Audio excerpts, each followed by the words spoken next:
ఉత్తరప్రదేశ్లోని ప్రయాగ్రాజ్లో జనవరి 17 తేదీ నుంచి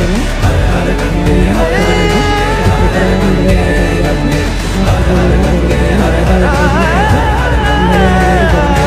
ఇది ఫిబ్రవరి 24 ఏళ్ళకు ఒకసారి వస్తుందని చెప్తున్నారు. సాధారణంగా 6 ఏళ్ళకు ఒకసారి అర్ధ కుంభమేళా, 12 ఏళ్ళకు ఒకసారి కుంభమేళా నిర్వహించే ఈ మహాకుంభమేళాను మాత్రం 144 ఏళ్ళకు ఒకసారి నిర్వహిస్తూ ఉంటారు.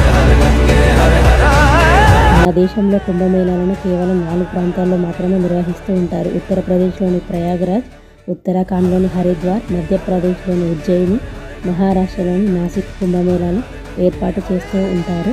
సూర్యుడు మకర రాశిలో ప్రవేశించినప్పుడు మహాకుంభమేళా ప్రారంభమవుతుంది. హిందూ గ్రంథాల ప్రకారం భూమిపైన ఒక ఏడాది అయితే దేవతలకు ఒక రోజుతో సమానం. దీని ప్రకారం దేవతలు రాక్షసుల మధ్య 12 ఏళ్ల పాటు యుద్ధం జరిగింది. అందుకే 12 ఏళ్లకు ఒకసారి పూర్ణ కుంభమేళా నిర్వహిస్తారు. దేవతలకు 12 సంవత్సరాలైతే భూమిపైన 144 సంవత్సరాలకు సమానం. అందుకే ఈ 144 ఏళ్లకు ఒకసారి మహాకుంభమేళాను నిర్వహిస్తారు.